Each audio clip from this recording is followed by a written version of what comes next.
It's a real pleasure to be speaking with Roch Hennessy today. Roch has a really fascinating background. Let me just tell you a little bit about it. Took up his role at the Maison Hennessy in May 2017, responsible for business development in the Chinese market, and is learning to speak Chinese as well. Originally from Cognac, where his mother runs an eau de vie production and distillation unit, Roch is attached to his roots in the Charente region, has studied in Canada and the US, earned a BA in International Relations at Tufts University, just outside Boston, completed his degree with a course in the international program at the Sciences Po, the Paris Institute of Political Studies, worked in Brazil for the champagne houses Veuve Clicquot and Chandon, and in New York and Paris for Ruinart, mainly in commercial roles. He is a commercial pilot, passionate about aviation, worked as sales director for business aviation in selected European and French-speaking markets for Embraer and later for Bombardier, and recently returned to the family business in one of its most important markets as an expert in wines and spirits, fluent in 5 languages, French, English, German, Portuguese and Spanish, and currently learning Mandarin. Wow, after that, I don't know what else I've got to say, because that's it. Thank you, Alikan. What an introduction. What a story. My goodness. A linguist, a pilot, and now back in the family business. Yes. You know, I live through my passions. You know, I try to take what's interesting in life, like what drives me as a person, what speaks to me. Yes. And lots of things speak to me. You know, like languages, cultures. Like yes. I'm really always been very open-minded. I had a very international background. You know, I was actually born in New York. Well, you were. Okay. Yeah. Yes. And I came back to France and I studied abroad. So since a very young age, I've been in touch with different cultures and always interested in communicating with different people in their own languages. So like it's because you communicate differently when it's with your own language, and so like it took me through great adventures. I also had a passion for international relations and political sciences. I want to become a diplomat. Oh, did you? That explains a bit. Yes. You know, and then I followed my passion for aviation, as you mentioned, and the passion. So what planes can you fly? So I can fly jet engine planes. I can fly instrumental, instrumental rated. During night, of course, bad weather, all of that, you know, because at first I had my private pilot license, and I said, okay, let's take it one step further, and I'm like that, you know, when I do something, I like to do it until the end, you know, so that's why Mandarin now is a new challenge. But I don't want to quit, you know, no. Even if the road is long, you know, but I want to go. I do my 3 hours a week, and and I want to keep And on. how long have you been doing it for? So I started early September. Yeah, my first trip to China when I took my position was in July. Had you been there before? No, it was the first time. So a brand new discovery for me. Fascinating market for Hennessy. You know, it's the second biggest market. Is it for Hennessy? Correct, yeah, it's the second biggest What's market. Biggest? The biggest is the US, actually, but a different style of consumption, different consumers. You know, Chinese consumers, they're really... What is the Chinese consumer like? The Chinese consumer is really keen on the older eau de vie. So like VSOP, XO, and the rare cognac collections. So like the ultra prestige range. And really keen on ways of drinkings that are more related to food. You know, there is a great program actually that's cognac and food pairing, and it works really well. Chinese food or Chinese food, totally, yeah. Wow. And they drink it neat during the food, and it goes really well together. You know, I got memories of having this. Peking duck with cognac with the VSOP. Yes, was it good? Do you recommend it? I highly recommend it. Yes. It's an experience. The roast duck. Exactly. Yeah. Next time you go with the crispy skin and also the meat and the little layer of fat, it's a delight. Wow. It's a real delight. Wow. I'm also passionate about food. As you can hear. Yes. It's excellent. And then tell me, so you've been kind of doing your own thing with Embraer and with, and then you came back into the business with the champagne brands. What brought you back today? I mean, so as I said, you know, everything is driven by a passion, but everything is driven by a calling that I feel, you know. and I got this attraction to the wines and spirits industry, of course, because as long as I can remember, you know, I grew up and I went to Cognac, you know, when I was in the family house, everything was surrounding me was to do with Cognac, you know. I cannot remember the first time I had Cognac to taste. I cannot remember the first time I heard about Cognac. It was always there. And I grew up, you know, like opening the window, seeing the vineyards, walking through the park and smelling the distillation, you know, open up to see the cask, you know, aging cognac and everything. So it's always been around me, and it's something that's always driven me. And I knew it was there. It was kind of like what defines me as a person. So I did lots of different experiences, like explored the world. But at some point, you know, like I was like, okay, like cognac is part of me, you know. I want to be part of it, and it's a beautiful terroir. Like it's like a very attaching people working every day, you know, to make such an exceptional product. And we're lucky enough to have such a wonderful brand. And Maison is the leader in the cognac industry. So, like, of course, it's... Maurice was correcting me because I had some old numbers. And, you know, you're 49% exactly. of the cognac market. Yeah, we're half of the cognac market. Yes. One brand, yes. That's incredible, isn't it? It is. It's thanks to the work of our forefathers and... Yes. And all the legacy, and as we say, you know, our legacy is our future as well, because the great vision of exporting to different markets, to adapting to different cultures, you know, we really believe that a brand should not establish itself and that's it, you know, drink it, that's the best. No, we should really listen to a consumer, listen to a market, and share different ideas of how we can do activations that are relevant to the consumer. And so that the consumer can appropriate the brand, you know, they can really appropriate the brand to themselves. That's an interesting description. And what do you say is the secret to that brand being appropriated by consumers in such different markets? Yeah. I mean, aren't these different markets? Yeah, they're completely different markets, different ways of drinking, completely different priorities, you know, different likes with different categories, you know, like VS in the US, XO in China, you know, VSOP probably in Africa, like we see a good potential for it. Yes. And it definitely has to do with us listening to the consumer, us being immersed in the culture, you know, like having local people on the ground, living the culture. And just being really, really humble about it and see like, okay, what can we learn? And which way can we find that enhances the experience, you know, the drinking experience. So it can be through mixology, which is also the case in Africa, for example, like, you know, very big on mixology, which is not at all the case in China, for example. So here, everyone is mixing their drinks, are yeah, they? you can mix it. You can drink it neat, but it's true that in Africa there is a certain, you know, like indication that the African consumer likes to mix drinks with either soft drinks or like create cocktails, or reinvent classic cocktails, which is a great way of having cognac. Yes. You know, it's really a great way, but it's completely different from what you see in Asia, for example. So, I mean, what you're seeing in Asia, you know, China, of course, lifted millions out of poverty. You've got this enormous middle class now. Do you see Africa unfolding in the same way, or how do you see it? I think so, because what we've seen in China, especially in the recent years, is a political stability, is economical development, and a common vision, right? And like it's very important in China, the common vision of getting out of poverty, of growing the middle class, of providing a job, an activity. And just the country wants to be number one, you know, that's a clear target. You feel that? Yeah.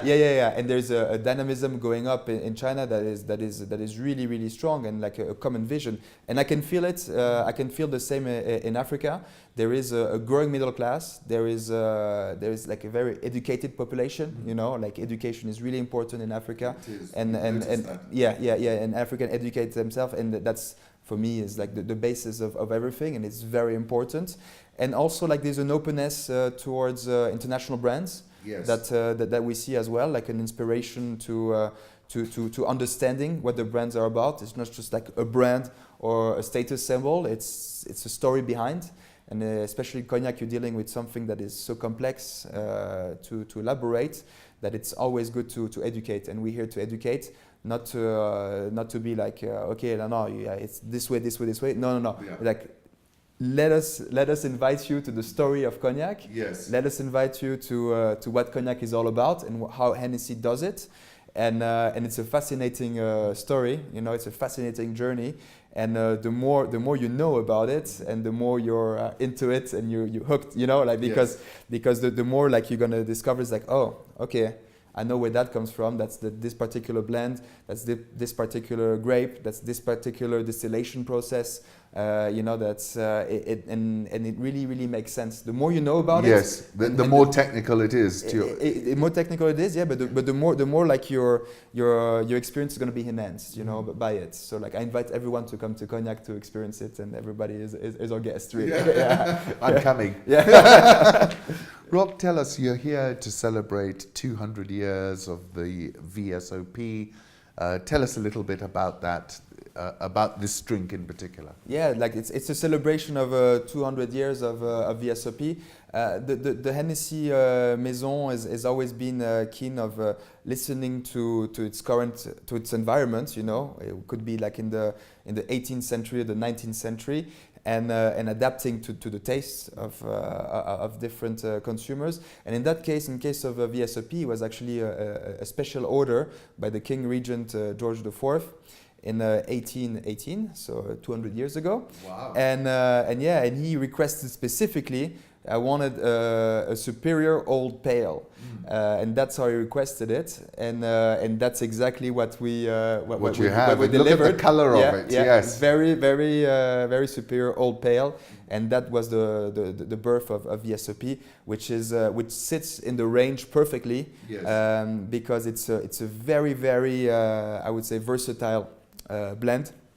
It goes really well with food pairing, especially Asian food. It's really well neat. You know, you can drink it neat. You can put 1 or 2 ice cubes to enhance some How do you aromas. drink it? It depends of the day I had at the office. You know, like if I had a tough day, I don't put any ice cubes. You know. Otherwise, I put 1 or 2 ice cubes, you know, to mellow it down a bit and to have like a more like relaxed experience. And I would sometimes before dinner in France with some friends, I would sometimes mix it with some tonic, yes. or some ginger ale, which I love, which is one of my favorite with the zest of lemon. This is your American side. Exactly. Yes. But like, is it acceptable in France to do that? It is because France, you know, cognac in France, unfortunately has this like this rusty image. You know, I would say like Africa is way more advanced than yes. France in the cognac drinking and the way they see cognac, because in France it's still this old image of cognac with cigars, with the fireplace, with the dog sitting, you know, and then smoking a cigar and just like with a sniffer. So it's just 1% of consumption is in France. Is 99% is abroad. Yes. And so the rest of the world has completely appropriated cognac, where it's a French incredible. product, and in France it has this image. But I mean, in the cognac region, of course, like we're really open-minded. Like I mean, the favorite drink of actually the cognac people living in cognac, it's Hennessy and tonic. You know? Yes. So they put a bit of tonic, and it's great. It's a great drink as well, really refreshing, and brings us some different spices and flavors. It's really nice, and people are really open about it. But for example, in different places in France, they're like, no, cognac that's it. You know, it's the old school stuff. The old school. So France is the old school, and the world has become new school. Exactly. Yeah. Roch, what is in your opinion, is the secret to Hennessy's more than 250-year-old success story? I mean, you know, I was looking through businesses and I was trying to find businesses which have the same longevity. I couldn't find any. Yeah. I didn't, and maybe you're going to tell me some, but I have not found a business which is global, which has been successful year in, year out, which is positioned at this sort of highly aspirational, whether it's a rap song from some rap star to, you know, the Chinese wanting to have.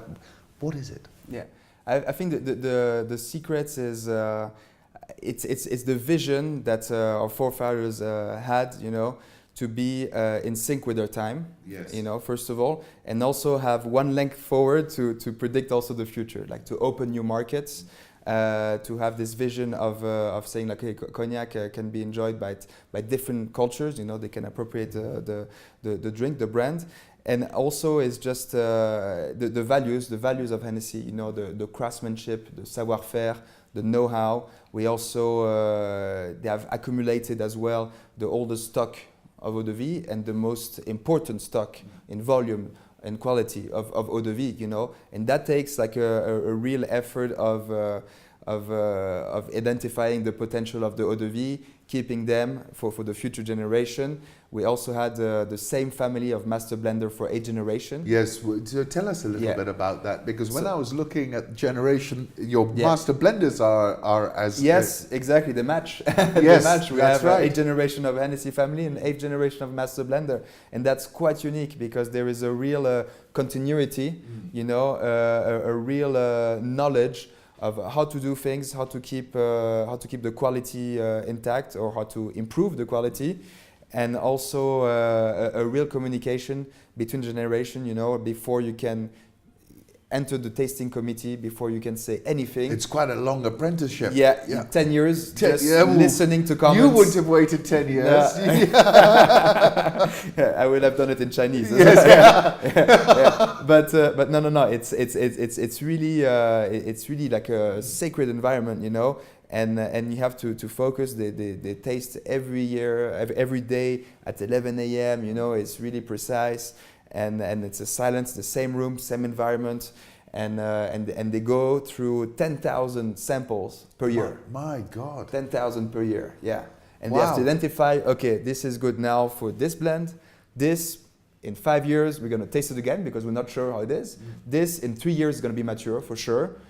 This, I mean, it's really, really precise, and they're able to find things, you know, they're like, they're really, really specific tasks, it's you quite know. an art, because It is, to it get is, the it right is totally. notes and Totally Yes. an art, and that's why it takes so long, and that's why we're really fortunate to have a family dedicated to this and dedicated to the quality and the product of Hennessy, you know, and the style, the Hennessy style, which is also different from other houses. But it's true that that's how you keep, you know, like a continuity, and that's and also I would say the way to launch the brands at the right time, you know. There was a need for a very superior old pale, like from the king. So we launched it, and after we launched it to the markets, and like the reception was great. That was in the 19th century. Later in the 19th century, there was the EXO creation, you know, which was created for. it was subsequent to this. Yeah, Yes. it was later. It was more of the end of the 19th century, and it was created for families and friends, so like a special reserve, you know, Yes. a bit more spices, a bit more, you know, with a bit more character, you know, like chocolate notes and pepper and like really something quite different. And there was a need for that as well, you know, and the Chinese consumer responded very well to that. And yeah, so like it's just adapting to its environment, having a strong foundation, you know, because the vision is there, and it's very important to have a vision and a clear path, you know. Once you have the vision and you know where you're going and you're aware of your environment and you know where you want to go, then we achieve it, you know. Like our vision right now and our target is to be the number one premium spirit in the world. So that's what we're trying to achieve, you know. We have this vision, and we'll do what it takes to achieve. Well, if you look at your entire brand portfolio, it's pretty something, isn't it? Yes, I mean, yes, it is. Like we have everything in our hands to achieve this. Yes. Yeah. So you are the new generation. Are you the 9th Hennessy that we're meeting, or Actually, are you the 8th? I'm also the 8th. Yes. Yeah, same as my cousin Maurice. Yes. Our two great-grandfathers were brothers. Oh, wow. Yes. So we have a bit of an age difference, but Yes. we're The cousins. same generation. And we're the same generation. Yes. So, but in your position where you are a young How do you see it playing out now for the brand? What do you see happening next if we look forward? Yeah, I mean, it's nobody can tell the future, you know, especially in the world we live in. No, it's changing unstable. every minute. Yeah, it's changing a lot. The best we can do, you know, as we have done for many years, for more than 2 centuries, is to adapt to our environment, you know, and have a vision. As I told you, the vision is like to be the #1 premium spirit brand in the world. So like we're really strong on that. We have like we have this those rails that we have to follow, you know. But at the same time, we really listen to the consumer, to the market. We try to innovate. We try to be present with the new social media, you know, the e-commerce. It's a big trend, you know. Oh, you're seeing that, are you? Yes, especially in China, it's a big trend. But I know as well in Kenya is a really connected country, a really digital country. You've seen that? Yeah. We noticed that, and we definitely launch. You know, like we really. It's a plan that we want to launch where we can be present on the social network. We can interact with our consumer. You know, maybe like a younger generation as well, and so they can be introduced to Hennessy and what we have to offer, and enter the universe of the brand and learn more. You know, like we work a lot on education as well, and we think that's the future. As I said, you know, the more you learn about the brand, and the more you understand, and you enhance your experience.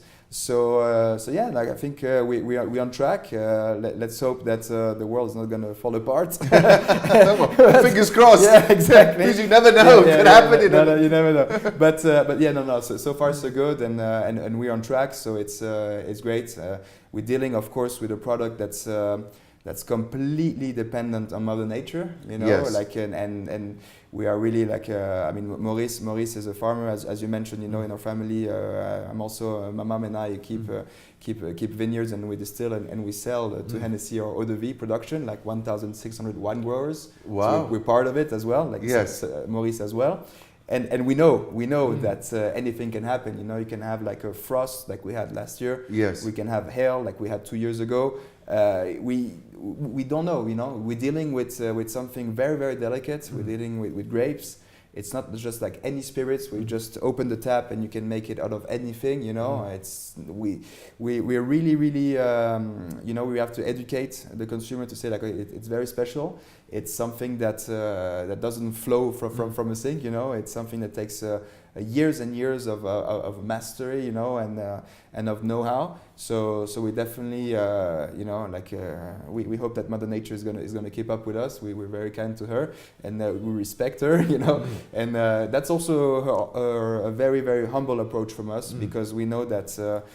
At the end of the day, you know, if the nature doesn't produce, we cannot do anything. Yes. You know, we cannot invent a cognac out of nothing. No, there is a specific sets of characteristics and rules and ways of doing it. So it's a very humbling as well experience. Yeah. Great pleasure speaking to you today, Roch. Pleasure was all, man. Really, Thank great you so pleasure. much. Thank you so much. Thank you. Real pleasure. Thank you.